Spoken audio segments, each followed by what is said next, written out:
세상이 아무리 이상해진다고 해도 버릇없는 행동들을 하는 사람들이 많은 것 같아요. 그런 사람들은 정말 똑같이 당해봐야 정신을 차리는 것 같습니다.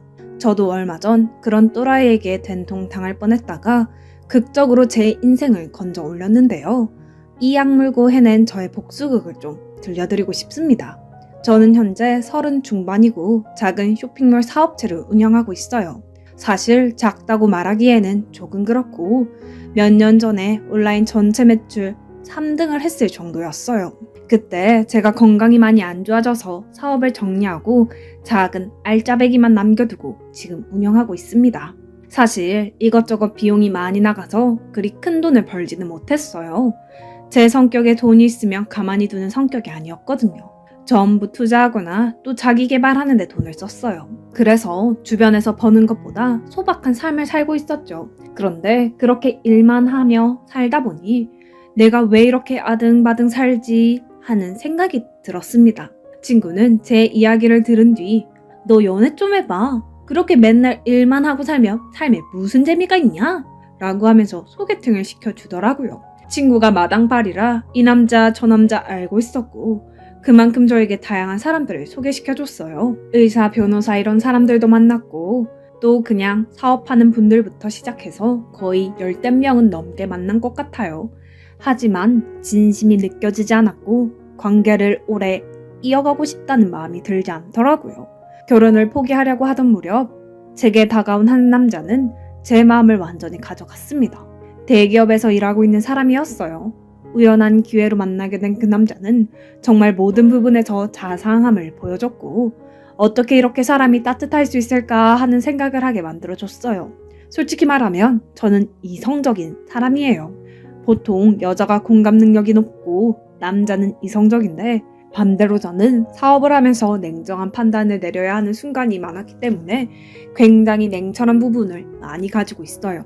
대신 그 남자는 저의 부족한 부분, 감수성, 따뜻함, 자상함 이런 것들을 가지고 있었고 저희는 정말 퍼즐처럼 서로의 부족한 부분을 감싸주고 그렇게 결혼까지 꼴이나게 되었습니다. 저희 집안 남편 집안 모두 평범한 그냥 어느 대한민국 서민과 다름없었어요. 그래서 예단 이런 것도 패스하고 간소하게 식을 올리고 결혼을 했습니다. 결혼이 이렇게 좋은 줄 몰랐어요.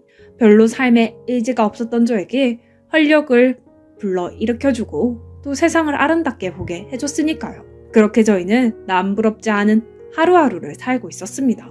그 사건이 발생하기 전까지는요. 제가 1년 동안 중국에 계속 왔다 갔다 하면서 출장을 가야 하는 일이 있었어요. 아실 분들은 아실 텐데 옷 쪽 사업은 중국이 없으면 하지를 못해요.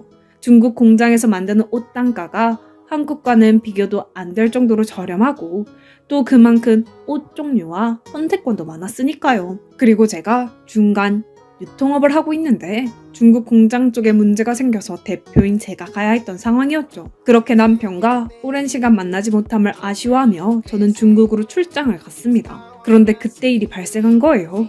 남편이 연수를 가다가 사고가 난 거예요. 큰 사고는 아니었는데 아니나 다른 큰 일이죠. 다리가 부러져서 수술을 받았으니 말이죠. 완전한 회복을 위해서 3개월간 일상생활을 못하고 꼬박 누워 있어야 했어요. 저는 당장 자리를 비울 수 없어서 먼 타국에서 닭똥 같은 눈물만 흘리며 남편을 걱정했습니다. 가끔 영상통화를 하면서 남편의 근황을 확인했지만 가까이서 돌봐주지 못해 안절부절했죠. 남편은 괜찮아 자기야.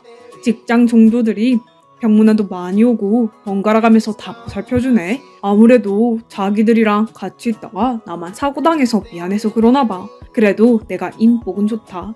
자기 나 너무 걱정하지 말고 일 잘 처리하고 와. 라고 하더라고요. 그래도 직장에서 사람들이 많이 배려해주고 잘 해결된 것 같아 저는 안심을 했습니다. 그렇게 몇 개월 뒤에야 저는 한국에 다시 갈 수 있었어요. 그런데 그때 조금 놀랐습니다. 집 안에 물건 배치들이 많이 달라진 듯 했어요. 제가 물건 이동하는 걸 별로 안 좋아하거든요. 그런데 침대 위치도 바뀌었고 식기구들도 몇 개 더 들어와 있고 생각한 것보다 집이 많이 변해 있길래 남편에게 물었죠. 자기야, 몸도 아픈데 나한테 말도 없이 언제 이렇게 가구 배치를 바꿨어? 못 보던 물건도 많이 있고 자기 향수나 바디 로션 이런 거 안 바르잖아 라고 했습니다. 그러자 남편은 그냥 자기 없으니까 내가 심심하더라고. 자기 있으면 이것저것 놀러 갈 텐데 그러지 못하니까 기분 전환할 겸 가구도 바꾸고 뭐 안 해본 행동도 해봤지. 기분 상했어? 아니, 내가 기분이 왜 상해? 그냥 자기가 안 하던 행동을 해서 궁금한 거지. 잘했어 여보. 이제 내가 정말 여보 옆에서 잘 보살펴줄게. 이제 아프지 마. 라고 하면서 남편에게 말했고 저희는 그렇게 다시 상봉을 했습니다. 그런데 뭔가 이상했어요. 남편이 달라져도 너무 달라진 겁니다. 몸에서 향수 냄새가 너무 진했어요. 마치 무슨 냄새를 감추려고 하는 듯한 느낌도 들었고 직장 다니는 사람이 이럴 리가 없는데 이상하다 싶었죠. 저는 자기야, 향수 너무 진하게 뿌리는 거 아니야? 직장 동료들이랑 같이 있는데 너무 향 진하면 안 좋아할 것 같은데? 라고 말하자 남편은 아니야, 이 향수 내 직장 동료가 사줘서 일부러 많이 뿌리고 다니는 거야. 그 녀석이 자기 사준 거 안 쓴다고 나한테 뭐라고 해서 그 후로 미안해서 그러는 거지. 너무 진한가? 이젠 좀 줄여볼게. 라고 하더라고요. 그런 사정이 있었구나 하고 저는 넘겼죠. 그러던 중에 저는 남편이 입원할 때 도와주셨다는 회사 직원들한테 감사 인사를 따로 드리고 싶어서 결혼식장에 왔을 때 받아놓은 연락처에 연락을 드렸어요. 제가 중국에서 가져온 기념품이랑 이것저것을 드리려고요. 남편과 유독 친하게 지냈다는 분께 연락을 했습니다. 안녕하세요. 저 박강희 아내예요. 이번에 남편 다쳐서 일을 못 갔을 때 공백도 채워주시고 병문안도 와주셨다고 해서요. 남편한테 말 안 하고 따로 챙겨드리고 싶어서 연락했습니다. 라고 하자 그 사람은 아내요? 이혼하신 거 아니었어요? 그리고 병문안 간 적 없는데? 오해하신 것 같은데요? 라고 하는 겁니다. 이혼이라니 엄청 잘 살고 있는데 그게 무슨 뚱딴지 같은 소리인가 싶었죠. 저는 깜짝 놀라 그분께 전화를 했어요. 그러자 뭔가 이상하네? 강희 씨 퇴사한 지 꽤 되었어요. 거의 반년 넘은 것 같은데 회사 들어온 신입 직원이랑 같이 퇴사하길래 뭔가 싶었는데 알고 보니 둘이 따로 만나고 있다가 퇴사하고 창업할 거라고 하면서 나갔는데요. 아내랑은 어떻게 된 거냐고 물으니까 이혼했다고 해서 더 이상 물어보면 사생활 너무 간섭하는 것 같아서 그냥 그렇구나 하고 넘겼는데 저희 회사 사람들 전부 그 이후로 강희 씨랑은 연락 안 해요. 너무 충격이었습니다. 도대체 이게 뭔가 내가 모르는 무언가가 있구나 생각이 들었고 머릿속이 온통 혼란스러운 상태가 되었습니다. 남편한테 이 사실을 바로 말해야 하나? 당신 도대체 나 몰래 뭐 하는 거냐고 아니면 이 직원이 나한테 거짓말 하는 거냐고 하면서요. 저는 결심했습니다. 남편을 미행하기로요. 하지만 제가 할 수는 없었죠. 아는 동생에게 부탁을 했습니다. 그 친구가 굉장한 지하 세계에서 일을 하거든요. 솔직히 이런 말을 해도 될지는 모르겠는데 예전에 조폭들 문지기 역할도 하다가 이제는 흥신소 쪽에 자리를 잡은 지 오래됐거든요. 사업차 알게 되었고 생각보다 말이 잘 통해서 지금까지 연을 이어오고 있었고요. 사정을 말하니 깜짝 놀라며 자기가 도와주겠다고 하며 발벗고 나서더라고요. 조금은 안심이었습니다. 그렇게 그 친구는 제 남편을 미행하기 시작했어요. 밤 늦은 시각 그 친구에게 전화가 왔습니다. 너 내 얘기 놀라지 말고 들어. 지금 집이면 밖으로 나와서 통화해.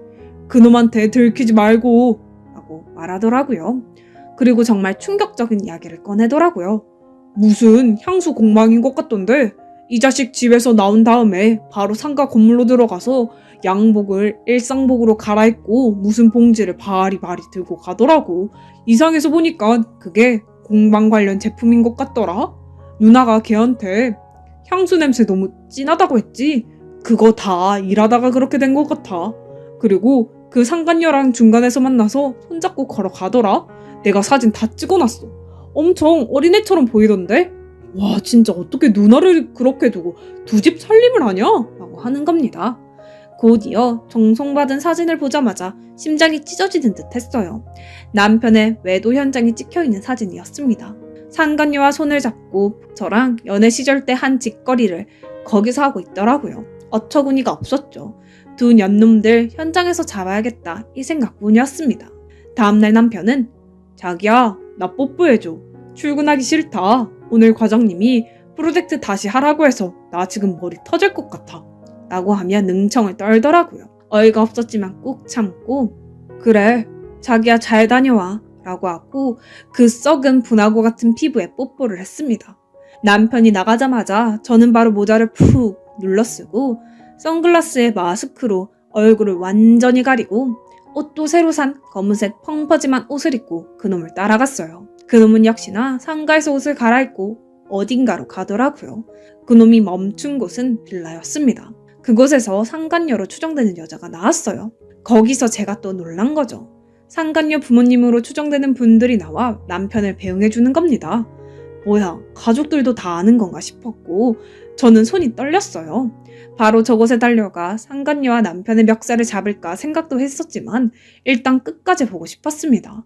둘은 손을 꼭 잡고 공방으로 내려가더라고요. 저는 한숨을 쉬고 그 향수 공방으로 내려갔습니다. 문을 열고 그 공방에 들어간 순간 남편은 제 얼굴을 보고 깜짝 놀라더라고요. 자기야, 여기 어떻게 왔어? 오늘 회사에서 뭐 복지 관련해서 그래서 나온 거야. 일단 내가 다 설명할게. 라고 하면서 저를 밖으로 내보내려고 하더라고요. 저는 소리쳤죠. 너 나와. 내 남편이랑 바람난 년 나오라고. 그러자 작은 방 같은 곳에서 원피스를 입은 상간녀가 나오는 겁니다. 그녀는 입꼬리를 한쪽 올리며 아, 드디어 올 것이 왔네. 우리 오빠가 말한 여자가 너구나.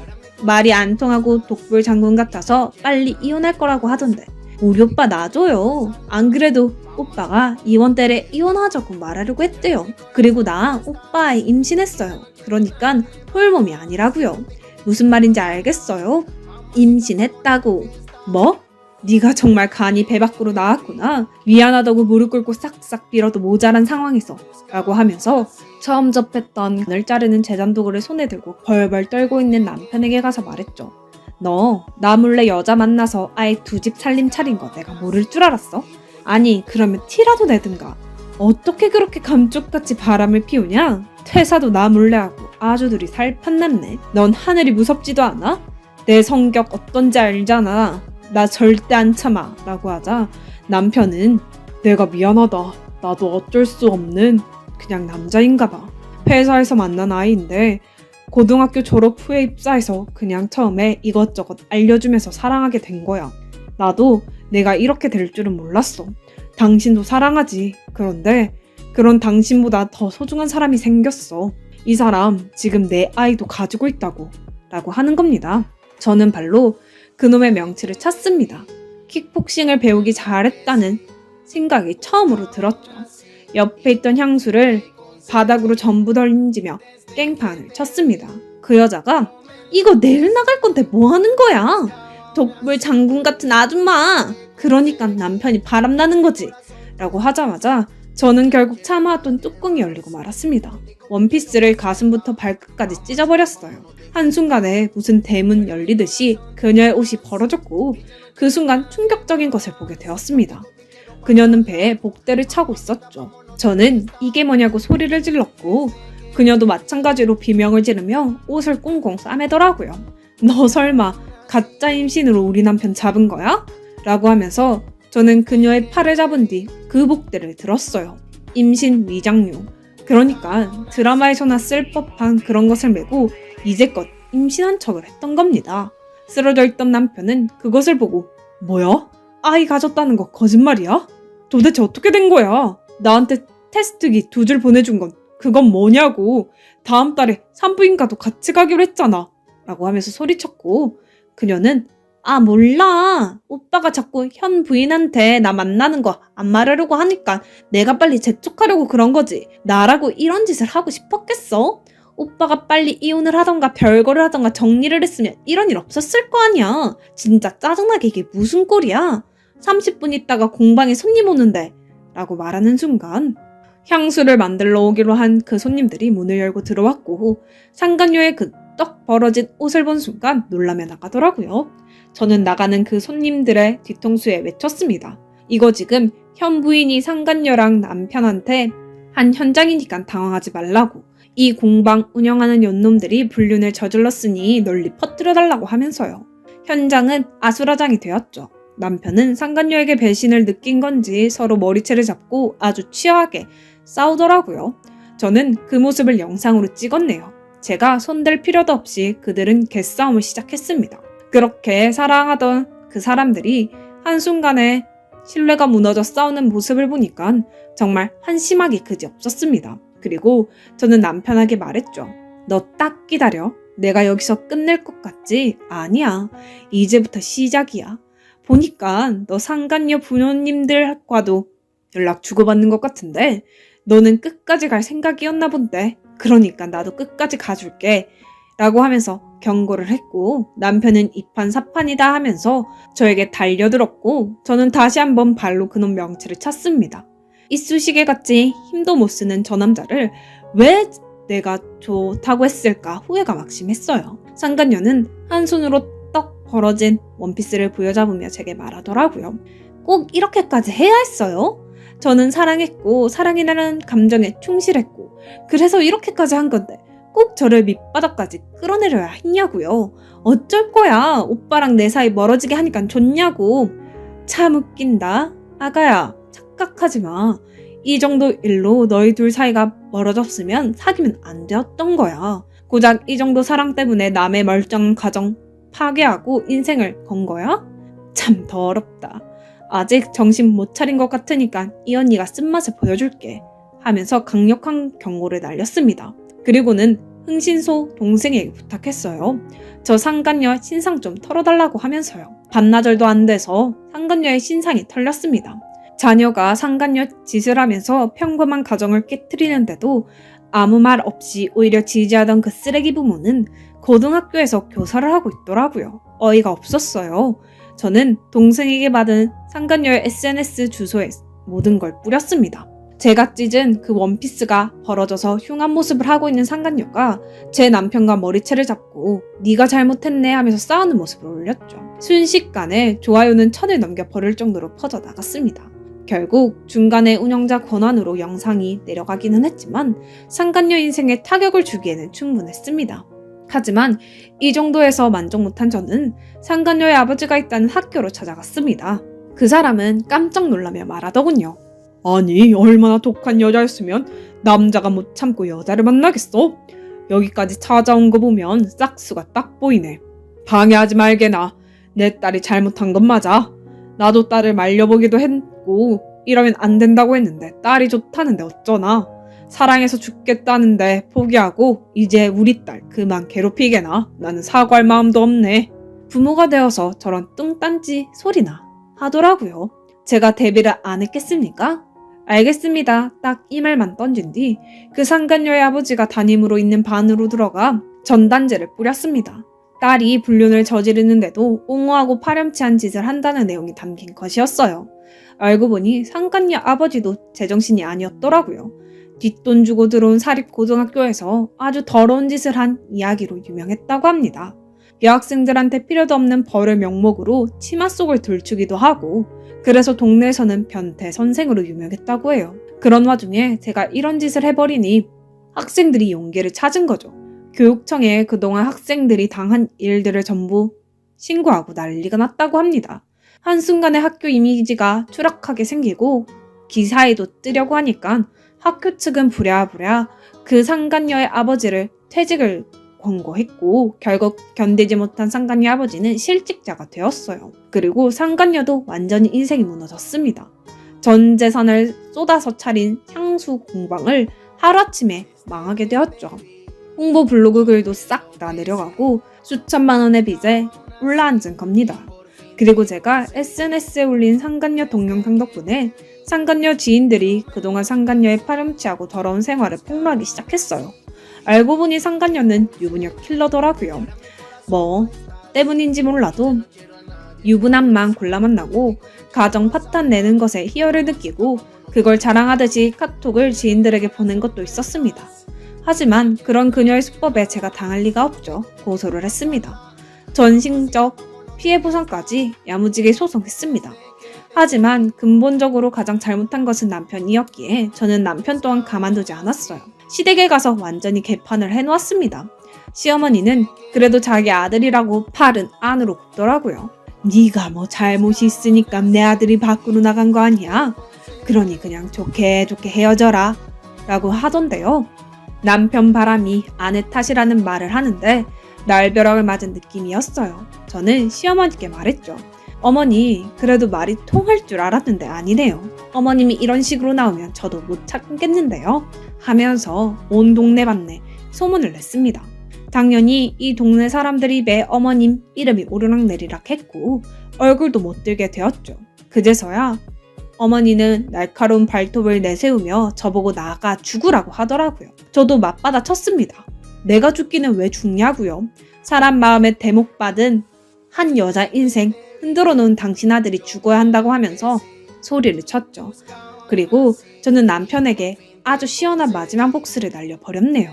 남편 SNS는 물론 전 직장까지 외도 소식을 전부 알렸습니다. 남편도 얼굴 못 들게 해줬어요. 하지만 남편 놈은 모아둔 돈이 있었기 때문에 저와 이혼 후에 계속해서 향수 공방을 저 몰래 차리더라고요. 하지만 제가 누굽니까? 흥신소 대표를 가장 친한 동생으로 둔 누나이기 때문에 남편이 창업을 하는 족족 거기에 아주 큰 선물을 보냈어요. 바람 피운 놈이 이제 향수 장사를 하네. 이 동네에 소문 쫙 나서 망해라 라는 편말을 달아서요. 결국 6개월을 못 가서 망하고 가게를 내놓아도 소문이 나서 권리금 6천만 원도 못 받고 그렇게 나락으로 떨어졌네요. 한동안 잠잠하다 싶었는데 또 대출해서 공방을 차렸더라고요. 깨끗한 척 하면서 커플들만 받는다고 결혼 반지 만들어주는 그런 공방이요. 제대로 밟아야 할 것 같았습니다. 그래서 이제는 꽃배달이 아니라 아예 책자를 만들어놨어요. 남편의 추악한 행동이 담겼고 마지막은 불륜으로 마냥 그놈의 삶을 사람들에게 뿌리고 블로거들한테도 몇 푼 주면서 올려달라고 하니 금방 망하더라고요. 전 남편은 곡소리를 내며 왜 이러냐고 내가 미안하니까 그만 괴롭히면 안 되냐고 사정을 했지만 어림도 없었죠. 내 눈에 보이지 말고 제발 깨끗한 척 하지 말라고 경고를 했습니다. 또 깨끗한 척 이미지 변신해서 장사하면 똑같이 해준다고 하면서요. 제게 어떻게 귀신같이 알고 찾아오는 거냐고 하면서 그놈은 제가 흥신소 동생을 둔 걸 모르고 벌벌 떨며 무서워했고 결국엔 자기 엄마 있는 동네로 내려가 쥐 죽은 듯이 살더라고요. 솔직히 누군가는 저를 비난할 수도 있어요. 왜 이렇게 모질게 끝까지 괴롭히냐고, 용서하면 편하지 않냐고요. 하지만 언제까지 피해자가 가해자를 용서하고 무슨 군자라도 되는 것 마냥 살아야 하는지 모르겠어요. 상처 준 만큼 그놈들한테 상처 줄 수 있으면 주는 게 최고의 복수인 것 같습니다. 아무튼 저도 솔직히 많이 힘들었어요. 죽을 것 같던 시절도 있었고 특히 이혼 소송할 때는 그 기억들을 다 진술해야 하고 변호사님께 치부를 드러내는 것 같아서 너무 죽고 싶었죠. 하지만 피하지 않았어요. 당당하게 그냥 싸웠습니다. 여자가 한을 품으면 온유월에도 서리가 내린다는 말이 그냥 나온 게 아닌 것 같습니다. 정말 바람 같은 짓거리 안 했으면 좋겠네요. 그게 사람 마음에 얼마나 상처 주는 일인지 겪은 사람만 알죠. 이제 제 사업도 키우고 저를 위해 살아야죠.